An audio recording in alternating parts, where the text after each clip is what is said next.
ಎಲ್ರಿಗೂ ನಮಸ್ಕಾರ ಪ್ರಿಯ ವೀಕ್ಷಕರೇ, ನಾನು ನಿಮ್ಮ ಕೃಪಾ.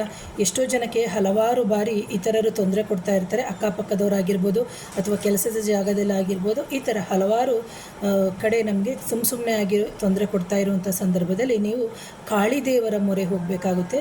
ಏನು ಮಾಡಬೇಕು ಅಂತಂದರೆ, ಬೇವಿನ ಮರ, ನಿಮ್ಮ ಊರಿನಲ್ಲಿರುವಂಥ ಯಾವುದಾದ್ರೂ ಒಂದು ಚೆನ್ನಾಗಿರುವಂತಹ ಒಂದು ಬೇವಿನ ಮರವನ್ನು ನೋಡ್ಕೊಳ್ಳಿ. ಆ ಬೇವಿನ ಮರಕ್ಕೆ ನೀವೇನು ಮಾಡಬೇಕು, 11 ಕಾಳು ಮೆಣಸುಗಳು, ಶುದ್ಧವಾಗಿರಬೇಕು. ಕಾಳು ಮೆಣಸು ಬಂದ್ಬಿಟ್ಟು ಪುಡಿ ಆಗಿರೋದು, ಕಿತ್ತೋಗಿರೋದು, ಕೊಳ್ತೋಗಿರೋದು ಒಂಥರ ಆ ಥರ ಎಲ್ಲ ತೊಗೊಬೇಡಿ.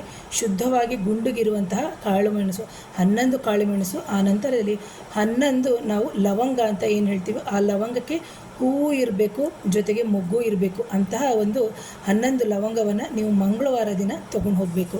ಆ ನಂತರದಲ್ಲಿ ಹೋಗುವಾಗ ಅದ್ರ ಜೊತೆಗೆ ಒಂದೆರಡು ಸಿಹಿಯನ್ನು ತೊಗೊಂಡೋಗಿ ಇಟ್ಬಿಟ್ಟು ಆ ಬೇವಿನ ಮರದ ಕೆಳಗಡೆ ಇಟ್ಟು ಸ್ವಲ್ಪ ನೀರನ್ನು ಹಾಕಿ, ಆ ನಂತರದಲ್ಲಿ ಮನಸಾರೆ ನಮಸ್ಕರಿಸ್ಬಿಟ್ಟು ನೀವು 2 ಸಿಹಿಯನ್ನು ಆ ಜಾಗದಲ್ಲಿ, ಅಂದರೆ ಬೇವಿನ ಮರದ ಪಾದದ ಕೆಳಗಡೆ ನೀವಿಟ್ಟು ನಮಸ್ಕಾರ ಮಾಡಿಕೊಂಡು ಬರಬೇಕಾಗುತ್ತೆ.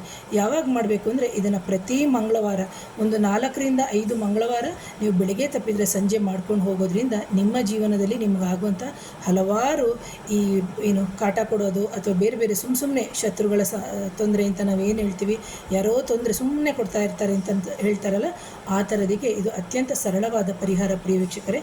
ಇದು ನಿಮಗೆ ಉಪಯೋಗ ಇಲ್ಲದೆ ಇರ್ಬೋದು ಅಥವಾ ಇನ್ನೊಬ್ಬರಿಗೆ ಇದು ಉಪಯೋಗ ಆಗಲಿ. ಹಾಗೇನೇ ಯಾರಾದರೂ ನನ್ನ ಚಾನಲ್ನ ಮೊದಲನೇ ಬಾರಿಗೆ ನೋಡ್ತಾ ಇದ್ದರೆ ದಯವಿಟ್ಟು ಚಾನಲ್ನ ಸಬ್ಸ್ಕ್ರೈಬ್ ಮಾಡಿ, ಲೈಕ್ ಮಾಡಿ, ಶೇರ್ ಮಾಡಿ, ಕಮೆಂಟ್ ಮಾಡಿ. Thank you.